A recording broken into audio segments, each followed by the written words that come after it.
All right, a beautiful Thursday morning, afternoon, evening, wherever you are in the world, joining us today. Super stoked for this particular podcast because I get to introduce you to two amazing friends, athletes and coaches who are going to unravel a lot about not only endurance athletes as a performance aspect of the human body, but the mindset of an endurance athlete.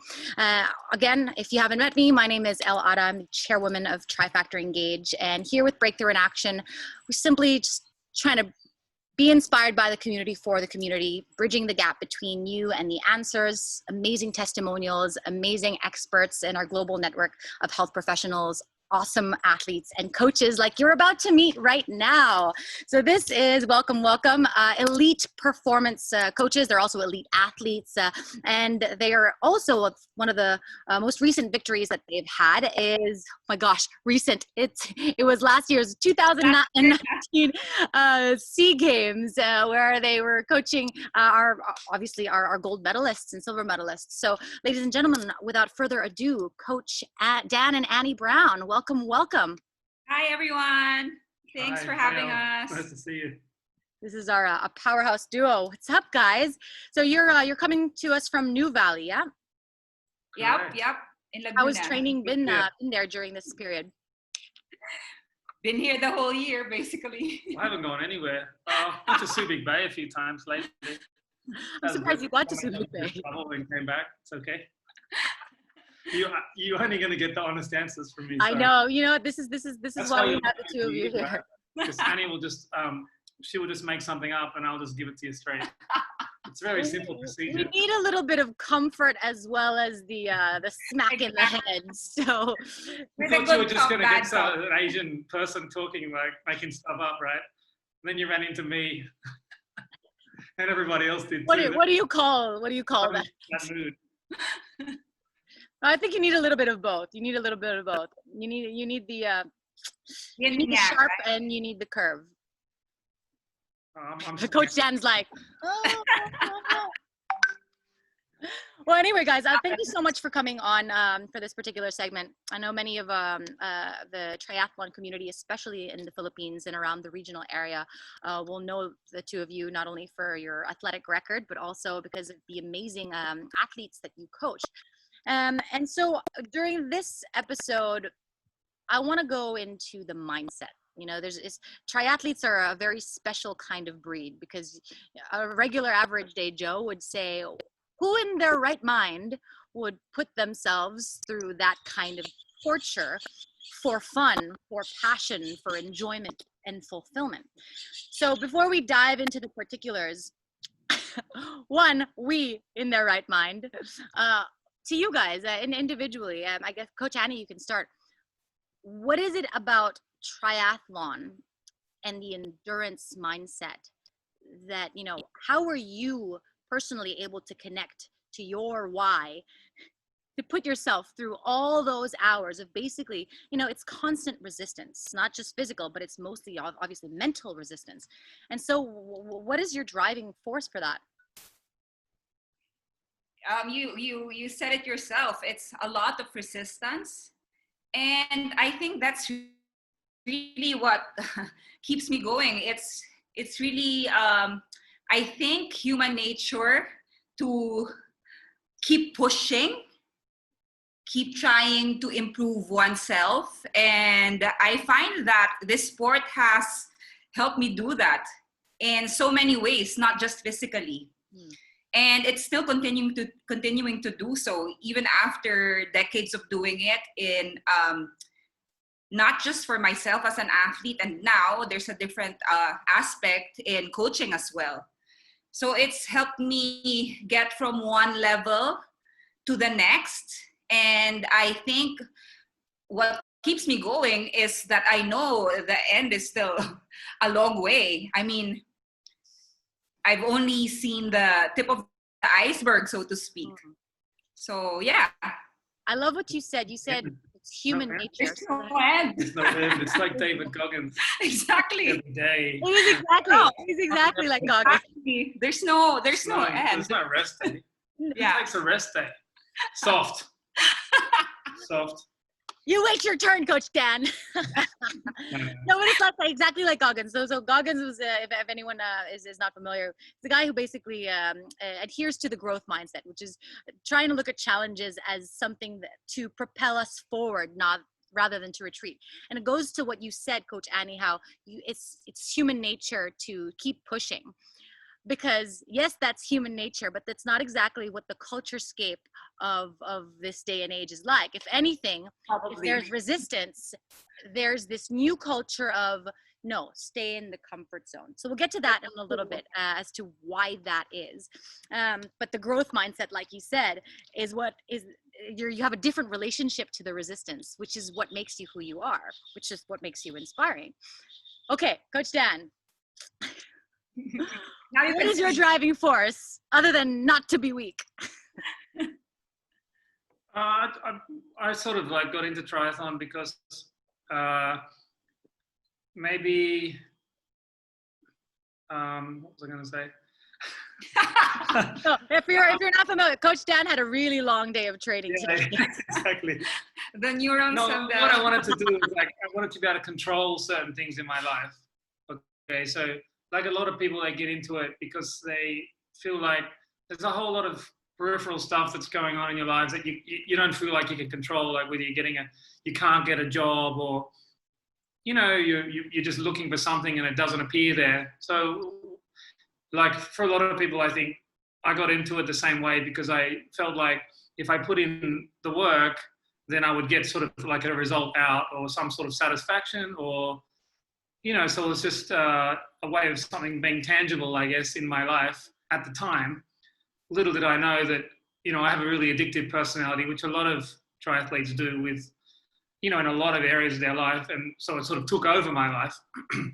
And yeah, so now I feel like it's got a hold of me and it's a part of mentally, I have to keep on going, because if I don't have it, maybe I'll fall apart.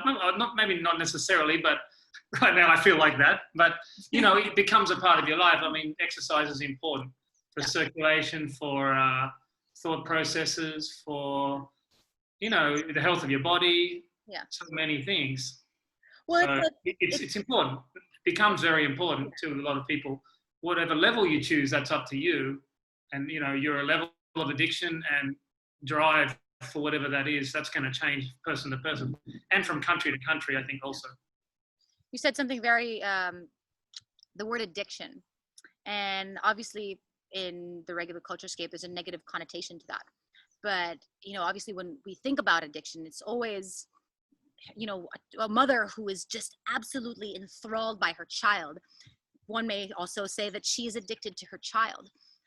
But I think like what you're saying is, at least in my point of view, unless of course, if you're not in triathlon, then it just destroys you. But you could then obviously also just say that addiction is passion. If you take passion away from a man, it destroys a man. It destroys anyone. If you take that, like that sense of fulfillment, because that's them actualizing themselves in whatever field, whether it's, in a relationship or, it becomes like, suppose a negative addiction when there's negative consequences or when it takes balance away. So now that we are addicted, do you ever find that passion takes over a lot of other aspects of your life? Okay, I'll go first. I've found that in at different points of my life, yeah, it has taken over, and it has taken me a while to find balance. But I think I have come to achieve that somehow right now. But when I first started, it consumed me. I was actually pursuing a different path initially, more towards art and design. But then when I got into the sport of triathlon, it really just, I was addicted, so to speak. And I you know what? I just let it take over, because I sensed that, you just feel like, okay, this is probably my direction at the moment, so I'll just see how far I can go with it. And yeah, it was a challenge, but but now I've found that I can still pursue what I love, creatively, productively, and yeah, in a way, I've now found a way to earn from it as well. That's awesome. And you're helping other people, the Yes. students that you have. Earn financially and in terms of satisfaction.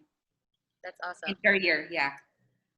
Coach Dan, how do you feel about the sports? Has it become to a point that it's your entire life and everything else is kind of attached to that? Your social community is in it, or is your life kind of compartmentalized to the sport and then my social life, or is it all just in one, giant holistic batch of, the triathlon, the community, the lifestyle, the nutrition, the education, all of it?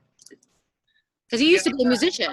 For sure, like Annie, I feel like at certain times, I did a lot. I mean, I was like that for maybe 4 to 5 years, like realistically. That was in like the mid 2000s. And I was like 100% dedicated, as in single guy. I don't think I didn't have distraction. I don't think I had a girlfriend for a number of years, like a proper girlfriend or anything. Like I just didn't even think about it, basically.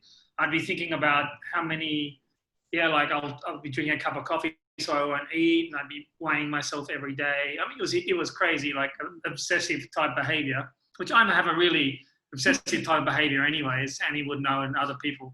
But I don't need the chuckle. She's like, that got really channeled well into the sport. Like I found a niche there in a way that other people might find a niche making money, or they become completely overwhelmed by it and just takes over. So I was just at the time living with my parents, and I was able to do that. I was able to just live in this bubble and get up at 5 a.m. and do all this stuff. It was kind of cool, actually. And, I'm lucky I can still kind of do that, but I don't have that. There's so many other factors involved, and it's not completely my life. As I said, I have so many other things I like to do, and friends that aren't involved in triathlon. But for me personally, and like the interaction with other friends while we're training, I really like that, and seeing them improve. And as I said, I find it just important in life to keep that in it, basically. I'm not sure if I answered anything particularly there, but that's your job, and push me in the other direction. That's one of the things as well, like when we mentioned about the social life. One of the things that I found so fascinating with the sport, with the endurance sport, it was unlike any other sport that I've done before, where the competition was so, strictly between you and the other person. Whereas in triathlon, I've never seen a community of more supportive people, wherein, we're in the right, like what it's like maybe an hour away from gun start. People are, they've got flat tires in the transition area. They need things, and they're making announcements, and everyone is so eager to help, because everyone knows it's the race is between you and yourself, unless of course you're going for the purse. But being in that, tell us a little bit about being in that community, as you said, that community of mindset, because at the end of the day, so much of the values in the sport, like you said, Coach Dan, was, taking control of your life. We all know we've got our own personal demons, our own chatterbox, our own limiting beliefs. And this is such a great avenue for us to be able to prove something to ourselves, that we are actually able to direct ourselves much more than we think we can. We're capable of much more than we think that we can. It just actually takes a step to start. So what has that community been like for you? I think like the one thing that stuck in my mind early on was like the people would, I remember I read somewhere that like you have this like holier than thou type feeling. So that kind of like resonated with me. Not that I felt like I was holier than thou at all, but you just felt like when you start doing it, you just feel really good about it. It makes you feel so positive. And I think that translates into the way other people see it also. Like you have that holier than thou feeling. I don't necessarily feel that now, but I remember initially it just sort of took over your life, and you just feel really fantastic and great, and it's like a real community with the people you're with. So you go on a long ride and you're chit-chatting and you have your coffee afterwards, and it just makes you feel really good and a really good positive vibes. And I think if I was an employer, you know, and you want someone to work for you, you would probably lean towards choosing, you know, if you're a CEO or whatever, you're choosing a triathlete, I think, because they have proven that they can be disciplined, which is important, and and share and move towards a goal with other people also. So, but the difference between that and other sports, I mean, you also have age grouper and elite athletes who mix in together too. So the ego is a little bit different in triathlon to, say, a lot of other sports, like professional cycling being one, where the attitude is completely different. So yeah, it's kind of a community feeling, and doesn't really matter if you're really slow or you're really fast. It's more just the commitment and the effort level. But that also varies, let's face it. But, you know, the community atmosphere is good, and a lot of people, you get good people usually doing it for the most part. So that's a great thing, is like everyone's always cheering everyone on, whether you're, you know, first out the gate or you're just at the cutoff time. Yeah, I really like that I found kindred spirits, so to speak, in this sport. I've made so many friends and acquaintances who are very inspiring individually. I think I really gravitated towards the community so easily because I found that I myself want to be better. I want to adopt a wholesome lifestyle, you know, a wholesome way of living. And I think being in endurance sports pushes somebody to, you know, again, towards self-improvement. And I've always wanted that for myself, and seeing that vibe in, you know, collectively, I just love it. I just love basking in that atmosphere. It is pretty magical. Going back to what you said, you know, the culture of self-development, improvement. When we talk about the growth mindset, which is essentially being able to look at having a different relationship to obstacles, or what some people might see as resistance or fear, and rather than seeing it as the packaging of something that's discomfort or confusing or will cause agitation, but to see it as, you know, be able to change and switch that lens. So this obviously is a great tool that translates on and off the course, because so much of the time we've been conditioned to have our internal values at odds with the external systems and expectations, which has caused, you know, a lot of obviously distress. You can see, I don't have to talk about the statistics rising up. And so because we're constantly comparing ourselves in real life to the finish line of real life, or one day when I make enough money, or one day when I become successful, or one day when I have the right relationship, it's always against these external systems, that's what's so disheartening. But with this sport, we actually, like, we flip the switch. It's not, it's about the internal systems. Everyone has their PR, and it's the sense of the PR, not that I have to be measured against my finish line or measured against the man to the left or to the right of me, but simply measured against the step that I had basically 5 seconds ago. And so how does that growth mindset, first, how are you able to establish those systems, that internal systems, so that regardless of what's happening around you, you can still get that dopamine, you can still get that sense of reward because it's between you and you? And how do you translate that off of the course with, you know, regular everyday stressors like COVID-19? For me, I think you have to create like what Chris McCormack says, it's like a skeleton week, where it's just something you can repeat over and over again. So you're creating just a very rigid kind of routine that you know, that your mind will process. So it becomes important to you. Anything you're doing regularly is at the forefront of your mind, therefore it becomes important. So I think you need to create that basic week. You need to create the right sleeping pattern also, which is, I think it's a huge one, probably a lot more than what people think. Like if you're going to bed at midnight, that's a whole different ballgame. If you're going to, say, 10 o'clock or even 9 o'clock for some dedicated people, or people have kids perhaps. So I would suggest that being a really big factor initially. And the more you do that, the more you realize how that improves you also, setting yourself up in that way. Yeah, the routine is very important, I think. It is very overwhelming.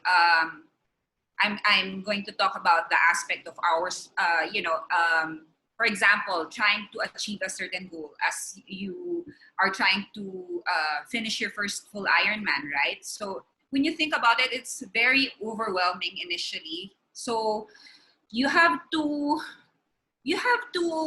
approach it with baby steps. So focus on the task at hand. My former coach used to tell me, don't worry about running 42 kilometers. Worry about that 1 square kilometer in front of you. That's it. Okay. So I think it's the same with everyday life. So that's how we can approach it. Because you make a plan. So, okay, done. You want this goal. So like Dan mentioned earlier, so you just do this routine consistently and eventually it will get you to your goal. Well, when you start out, to say you're going to do Ironman and do a 180 kilometer bike, it's completely overwhelming. Basically, you can't fathom that even to someone who's already fit. So, but your brain will change over time depending on when you tick off certain sessions as well. And that goal of like the distance becomes less of a factor.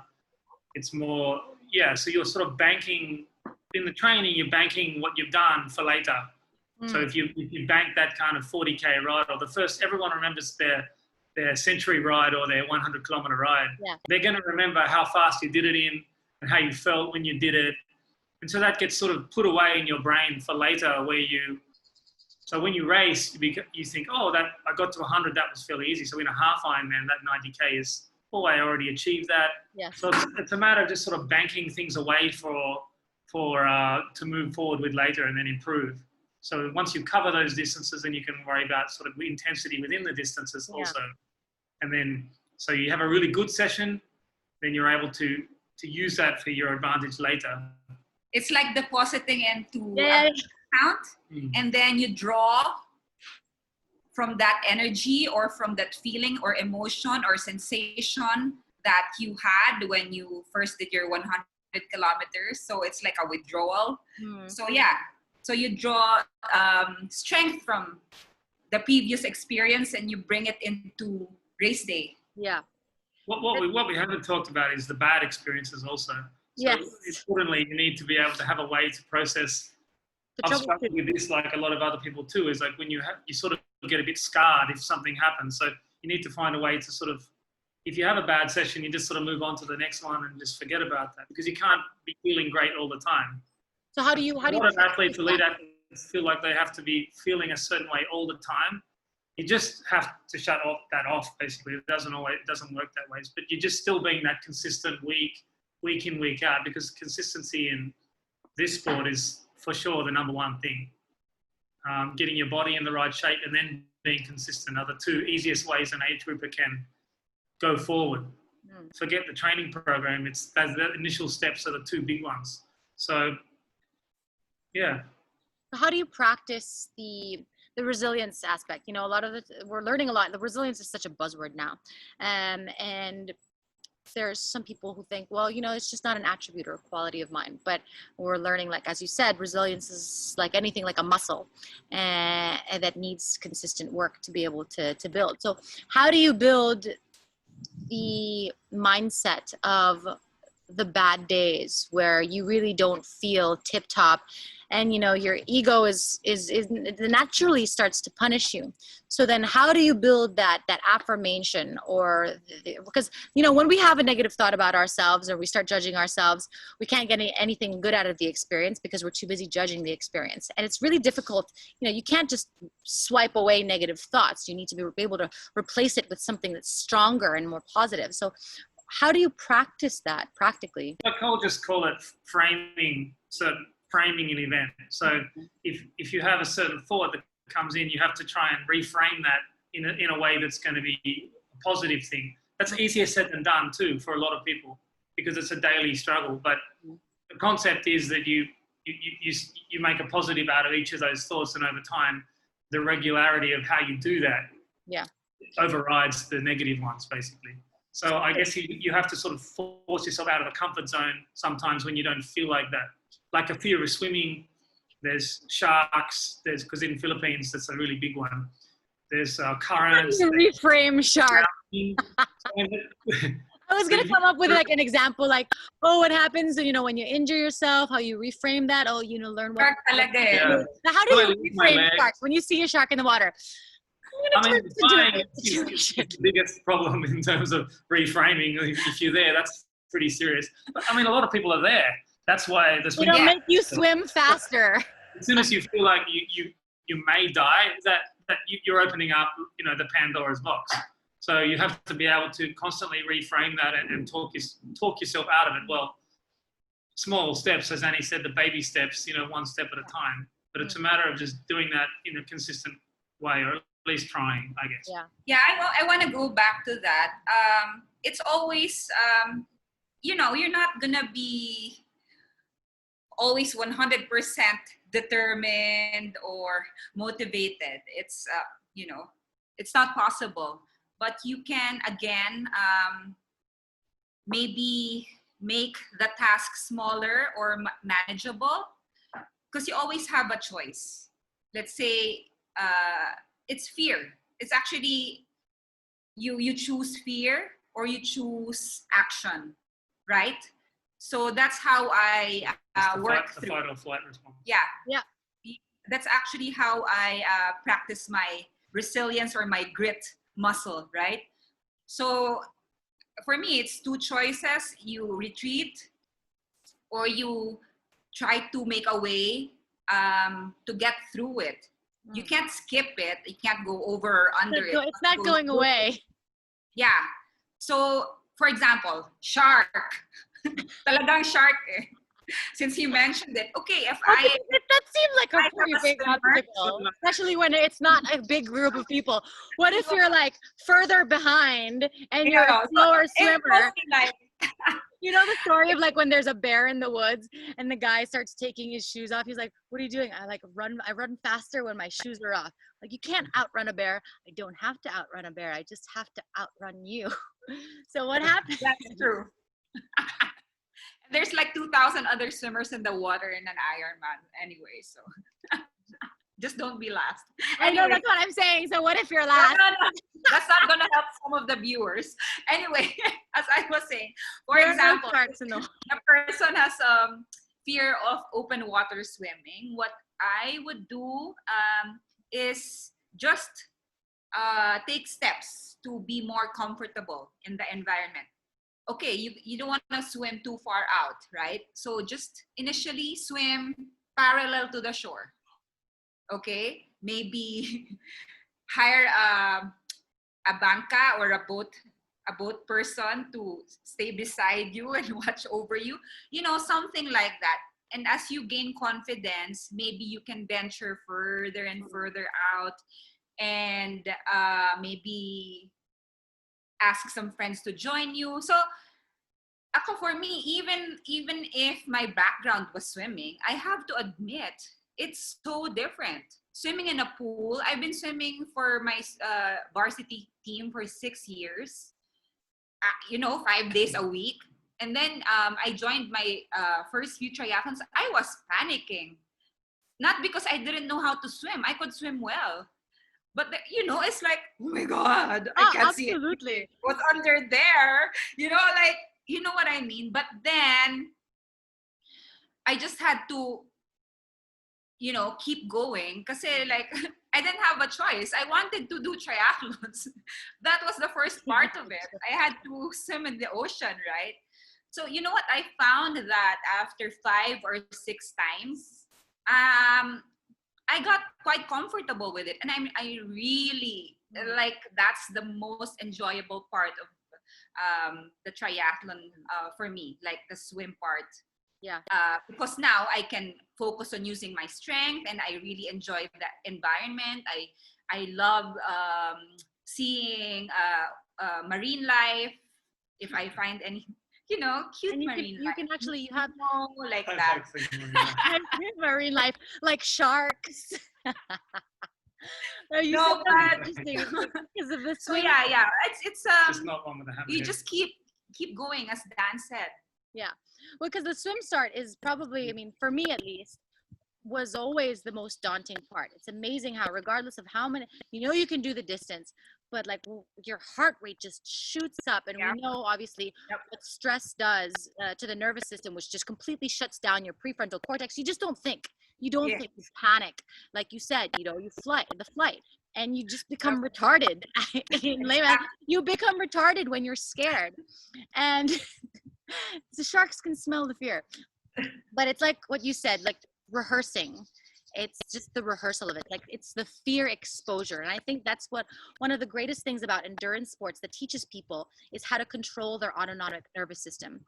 Because so often as human beings, we act impulsively because the brain likes to save energy. We create habits. So we act impulsively towards our emotions, towards the survival hormones that are running through our veins, which ultimately take away and take energy, valuable energy, from what we actually need to do, like the race or enjoying marine life and sharks.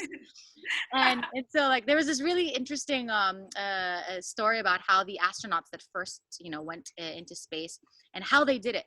And it's like they said they rehearsed everything. They rehearsed the car ride on the way to the place. They rehearsed the movement. They rehearsed what they were eating, so that and they visualized every single step of it so that it wasn't foreign. Because at the end of the day, for us, what's scary is what we don't know. Exactly. So now, because obviously this is a great exercise that translates on and off the course, we're in a time of the year, a time in the next however many years, where we just don't know. We don't know what's happening. And that causes, even though we know we're okay, we're not going to starve, just not knowing that, just not knowing any kind of uncertainty sparks so much fear. So how would you recommend bringing that mindset, which has already been cultivated on the field, on the course, but to be able to now exercise it off the course? Well, basically, you just have to be comfortable with being uncomfortable in a certain way. Because what you learn if you struggle with anxiety of any sort, there is no certainty in life. That's a very, very hard thing to deal with when you're in that state, basically. But there is no, like, you can, if you start thinking a certain way or you get a certain thought in your head, then as you said, the only way is to go through that. You can't evade that. Otherwise, the more you try to not think about the pink elephant in the room, it'll come back again, right? Think about it. Yeah. Do you have a pink elephant now? Can you get rid of it? A pink elephant in my room? Yeah. Anyway, so, you have to make it go down, right? So the fear needs to be neutralized in that way, basically. So. Because it's not real at the end. I mean, like what you said, what we said is like the fear it's a relationship. Because if we look at anything that distresses or causes us suffering, the fear of uncertainty, the fear of discomfort, the fear of change, well, that goes against it's completely irrational. Because if we look at the laws of nature and of science, things are always changing. You need discomfort for growth. You need discomfort for beauty. You look at child being born. You look at anything that's being strengthened. You need nothing is certain. And so it's obviously a distorted illusion that we have about the world around us and how things need to be that is causing our fear to begin with. And the only thing, like what you said, that to get rid of the pink elephant in the room is, it's like actually look at it and realize. Well, it's just a matter of, to improve, you need to spend a whole lot of time outside your comfort zone, effectively. And that in sport, that's the people that are good are able to do that a lot, basically. Or at least expose and be open to the concept that that's what you need to do also to improve. A lot people in triathlon are just happy to be comfortable. Yeah. And there's absolutely nothing wrong with that either. Because it's like going for a walk or Yeah. going for a jog. It's a healthy pursuit. But if you're talking about like a performance or a growth mindset, as you say, meaning you're better in a week than you were this week, you need to be open to that idea of being uncomfortable. It's liberating. That in some way, yeah, because it isn't like people. I never really understand the concept of like, well, the idea of pain in triathlon. I don't like if I'm running a threshold, it doesn't feel painful to me. Painful to me is, a relationship or whatever, or feeling, having trouble with relationship or your family or whatever. That's pain, right? So it's also the way you see and you wrap the idea of pain up. For me, it's just a feeling like when you're going uphill on the bike, it's a discomfort, but I'm okay with that discomfort in order to improve. Yeah. But I think it's not a good idea to wrap it up and say, oh, it's like all sorts of pain, because even no pain, no gain. People, it's like a buzzword these days. For me personally, I don't use the word pain because it actually doesn't feel painful. It's the way you see and perceive pain is the problem, because pain can be good or bad, but discomfort is something that you can control and you can get used to.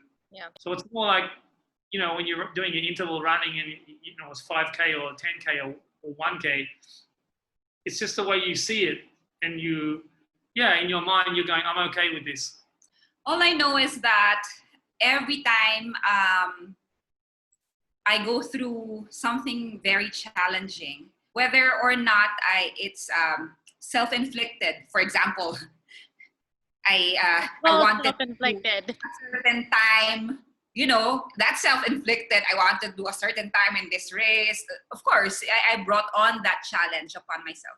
So that's a self-inflicted challenge, or But then there are challenges like the pandemic now, or challenges that come into an athletic career, like an injury, or even financial challenges. Loss of sponsorship for professional athletes. Exactly. Things like that. So this year.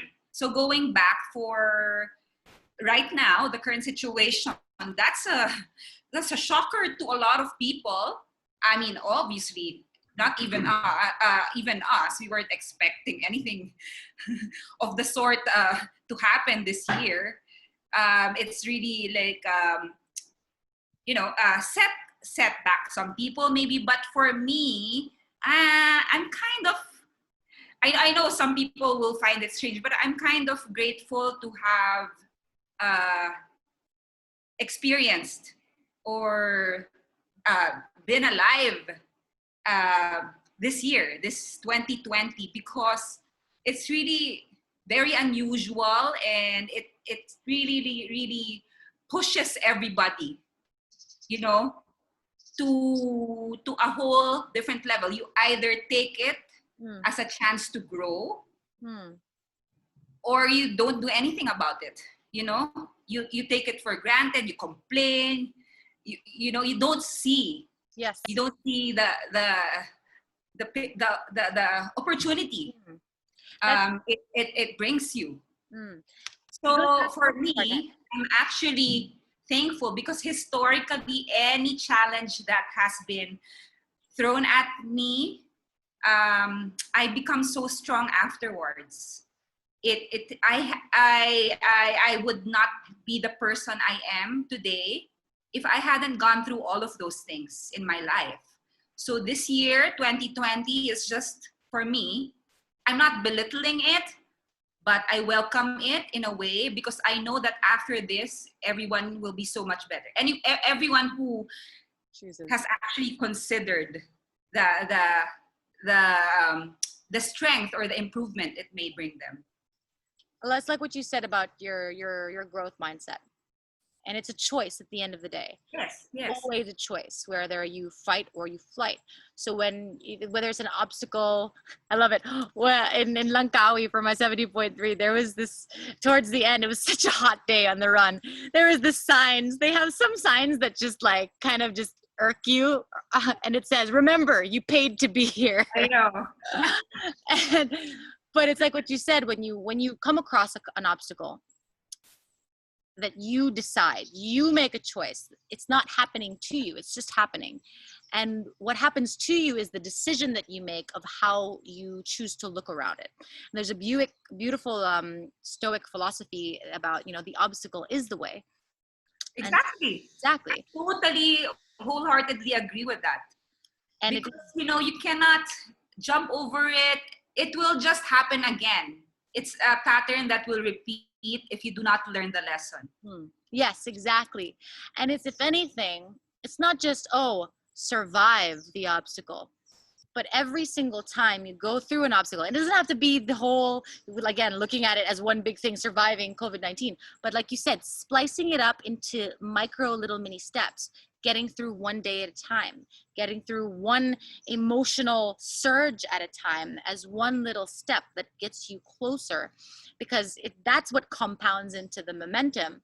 And at the end of the day, the obstacle actually becomes almost like this armor, like what you said, Coach Dan, that holier than thou, the sense of that achievement, that the fact that you get through, it slowly becomes your armor, but it also chips away at the illusion that there is something holding you back, because fear is the only thing that holds us back.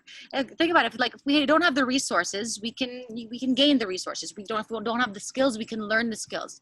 We don't have the money, we can earn the money. There's always some way around it if we will ourselves too. So the only thing that's standing in the way is us. Exactly. So how would you have someone who is very new to triathlon, or maybe not even doing it at all, to get them to start, whether it's to start triathlon or to start taking up a challenging experience, to start challenging themselves, or to start repackaging and shifting how they look at obstacles? How does someone even begin to do that, especially when they've lived their whole life thinking that fear was not something that they had a choice with regards to? I think they have to be open to the idea to begin with. It's hard to push someone in a direction that they don't want to be in to begin with. Yep. So if they're not open to it, you can do a lot with someone who's open to the concept of it. But you have to have some sort of drive internally initially, I think, unless you can provide someone with, you're showing them the way, as in you're doing it yourself. You're providing the modeling for it. But I think they have to be open to the idea themselves, and then you can make suggestions to them also that puts them outside their comfort zone, because they may not have thought about, I could possibly have done this differently, or I could do more. Because people, when you get comfortable, it's just a comfortable way that you get up every day. Until you get jolted out of that, it's very, you'll just continue to do it, basically. You don't know any different. Mm-hmm. I think probably 80% of people are just walking around like that. So, even more. So if they're open to it, there's many ways you can push them in that direction. Yeah, the hardest thing is to start, really. Yeah, exactly. Yeah. To start anything. So they just have to find it in themselves to take that first step, that leap of faith, so to speak. Sometimes you just need to you're just sick of it. You have to go through the process of where you're sick of it, Yeah, or somebody maybe something happened in your life that pushed you to it, but to do it. But that's the hardest part. But once they are able to take that first leap or step, then they can progress after that. You said an interesting thing about how when someone's basically, like a breakdown. Yes. And so many times we're so afraid of a breakdown. But if you look at some of the most inspiring stories of Ironman, they all started from breakdowns, from huge moments of adversity, from being blinded, being, paralyzed, or being, one of their limbs being cut off, or from being overweight, or from, being, chronically diseased. And that is actually what propels them forward. And so it is actually, like you said, it is the obstacle that is shifting that mindset. Because as you mentioned, the hardest thing is to start. With an open mind, you can do anything. And with an open mind, I think sometimes that open mind needs to be cracked open by life circumstances because we're very, very stubborn. I know personally, that's how I started. So how can you say a few words to someone who may be listening or watching? And sorry, it's my Frenchie's barking at the bats. Someone who may be watching and says, because when someone has an open mind, they'll be like, absolutely, I'll try anything. Or someone who's watching and saying, you know what, I really want to start, whether it or not, we're not just talking about endurance sport here. I really want to look at the world in a different way. But for some reason, I have just been so used to being paralyzed. What can I do? Like, what can you do when you want to have an open mind, but you're so far back in your head that you just can't move? You have to accept that you're going to have to take a risk. That's hard to accept, but you have to take a chance or take a risk. And then, yeah, as you said, you alluded to the fear exposure, I guess, is the way you would put it. So you have to be willing to accept that it's probably not just going to be given to you for free. Yeah. Then that's really tough to take too. As I said, like when you have anxiety and fear, you have to break through that somehow. So it's more just an exposure to that, I think. And just you have to believe that you can improve, I guess, as well. So you have to trust, what some people have said in the past to you, for you to be open to that idea. I mean, you can always look around and see some athletes who are doing well, but they themselves have also had to take a few risks in order to get certain places at some point. I think, as I said at the beginning of the podcast, it won't come for free, and you have to, what you put in is what you'll get out of it too. But you do need to accept that fact initially, that you're going to have to take a little risk, and maybe it will work, maybe it won't, but at least I'm going to give it a go, basically. Yeah, for me, like, a lot of people have fear, but for me, I fear the other half of that. I fear not having lived a good life. Mm-hmm. I fear at the end of my life, I did nothing. I don't want to live like that. That's my fear. Like, I want to have contributed something in this world, even if it's just a tiny bit. I want to have led a meaningful life, even just for me or my family, even in my small group. So that's my fear. And that's what pushes me. I don't want to, have blip through existence doing nothing. And also I want them to think about, so they're afraid, but what's the worst thing that could happen? The worst thing is you fail. I mean, that's okay. Even that's a lesson. Exactly. That's a lot. Except when the shark is there. Then you're dead. The worst can happen. Stop it with a shark. But at least you tried. No guarantees in life. That's what we're saying here. You have to be able to. But they'll be remembered in their life. How about Coach Dan to sprinkle a few words of wisdom, exactly like an after-school special? Yeah, but for that's really like I don't want to have lived my life, meaningless, a meaningless existence. I don't want that for myself. So it's fighting fear with fear. It's kind of basically like what Tony Robbins says. It's like the rocking chair test. It's like when you're old and gray, like what's worse, the fear that you have right now or the regret of not doing anything? So how can connecting, I mean, we're isolated right now. And sometimes, I mean, what's helped me the most in my moments of fear or self-doubt is sometimes you're not going to believe the words that you say to yourself, because sometimes the words that we say to ourselves aren't very nice. Sometimes you need to actually inject yourself in a community of people that will force you to remember, or will actually tell you the words that you should tell yourself. And maybe you'll believe it out of their mouths more than you believe it out of yours.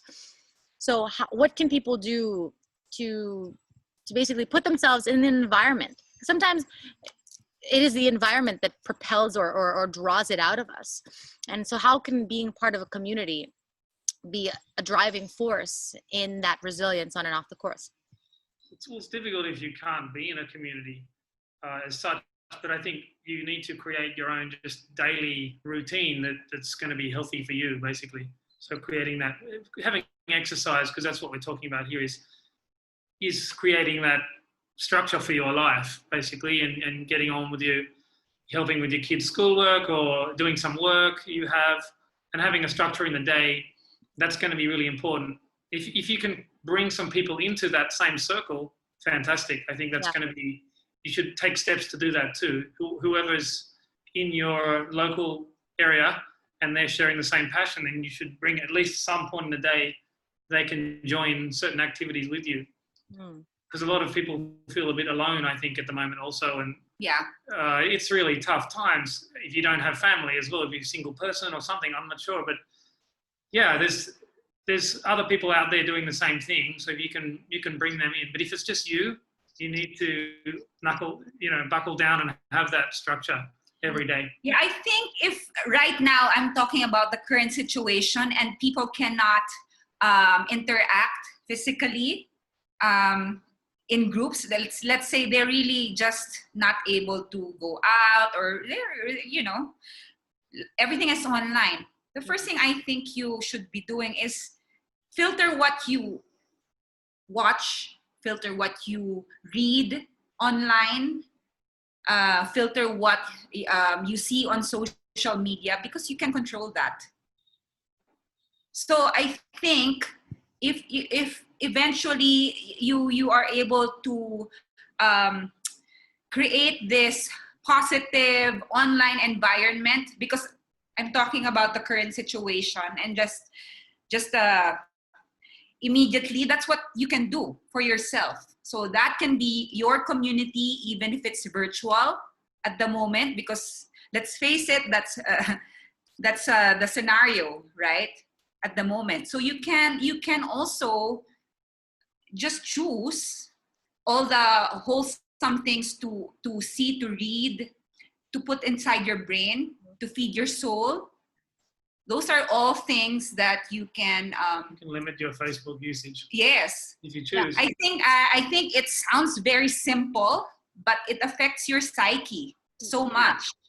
It's the fuel. It's like whatever you surround yourself with, whether it's the people or the food that you eat or the environment or the lifestyle that you have, will eventually determine what inner state you're in. Oh yeah, yeah. And like you said, it's like we're in a state where we cannot control so many things, and that's what scares us. But it's like the serenity prayer, grant me the serenity to accept the things that I can't control. And the best way to do that, like you said, is with action. What kind of action? Okay, so what can I control? I can control what I see, what I hear, what I eat, all of these different little steps, even though, like you said, they may not seem like much, like groundbreaking things, but when you look at anything that makes anything great, it's never one time, big time. Genius doesn't happen overnight. Thomas Edison tried however many thousand times. And it's literally the small little steps that we take that compound over time. It's the greatest invention or greatest phenomenon is this compound interest. Yeah, exactly. So yeah, you can, because like for me, you see a post, it makes you feel bad. It might affect your day. I think you deviate away from things or social media accounts that make you feel a certain way about yourself, or make you maybe not about yourself, or think negatively in general. So you just maybe start processing all of those, and you'll be able to create that virtual community for now anyway. Well, at the moment it's a problem because people are on social media a lot. So with the system, the political situation and everything is very difficult also. Yeah. So what you have to understand too is that not everything you read is true as well. So you have to take everything with a grain of salt, and if you are going to spend lots of time on there, Did you guys watch The Social Dilemma? Yeah. Yeah. It sounds like it. So you practice discernment. Yes. Very difficult for young people at the moment Yes, on social media. it's very hard. I mean, when you don't have the history and background and ways to interpret one thing in, from the other, it's really difficult. So, yeah, limiting the use is probably very wise. I'd say just in general. Yeah. And I think Exercise is good because you're not on social media unless you're taking a picture of yourself running up a hill, which is probably better than just scrolling down. Exactly. Sure. Well, it's difficult because it's like the access. That's a conversation for another story about that. But guys, before we close, I want to thank you so much for taking the time to be a voice. You're a coach not only on the course but off the course. I see how you move in your students' lives and how you teach them discipline. It's not just about getting the results and the times, but it translates into their personal lives. And so before we close, is there anything that you'd like to share, individually, whether it's about mindset or about triathlon or about COVID or maybe about brushing your teeth, whatever it is that you want to close up with? What's your spirit animal? Just kidding. Well, I think just you're going to trust that things are going to go back to normal fairly soon. And you just be positive with that, basically, because I think people in this country in particular, they're still in the fear bubble.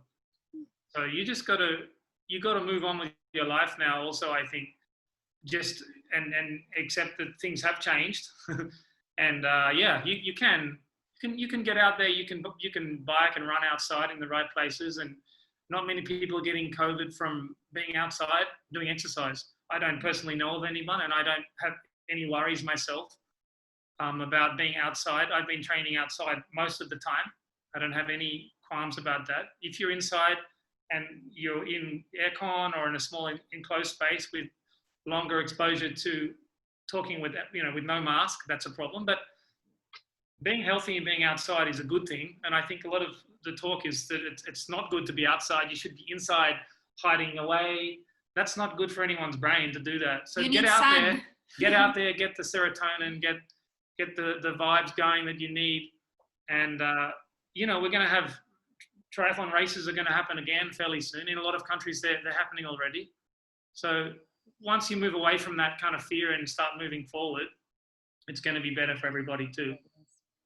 That's what I have to say. Movement is always good. I just want to add that I've always personally had very strong faith. So, I'm only one human being. I don't know what's going on, what the next thing will be. Who knows, right? But I've always had faith that there's a good reason why this is all happening. And I trust in that. And I just continue having a sense of purpose. So that would be my advice for everybody. Find your sense of purpose, find your why, so to speak. It may not be a big thing. It may be like a small activity, like you like weaving or you like pottery. It doesn't have to be something so major. But if that's what makes you tick every day. Good. Sorry. Major's good. Yeah, major is good. But I'm just saying, if they can't, because not everyone can determine what their purpose in life is instantly. For sure. It's hard. Some people, find it very late in life, and that's okay. Question to answer. It's more hardship. What's my purpose in life? Yes, but I think if you're able to find your center, find purpose, you just stay with that and keep having faith that things will get better. Excellent. Awesome. Coach Annie, Coach Dan, I want to thank you so much for taking the time. Guys, you're watching, obviously you can follow Coach Annie and Dan. We'll type in how to reach them, how to be able to find out a little bit more about their practice, or what they're doing on and off the course. And we want to just thank you so much for also tuning in, whether it's live or on the YouTube channel. Remember that this is inspired by the community and for the community. So we're not just creating content because it's something that we want to talk about. If there's something that interests you or that you need help with, or that you're just curious about and you just don't know how to find the answers, drop us a message. Well, if we don't know the answers, we'll connect you to people like Coach Annie and Dan who may have them for you. At the end of the day, it's just about creating a good community support system that we can share in this experience together. God bless, be blessed, be a blessing. Stay safe out there, guys, and we'll see you next time. Thank you. Thank you so much, Coach Dan, Coach Annie. Have a good one, guys. Bye.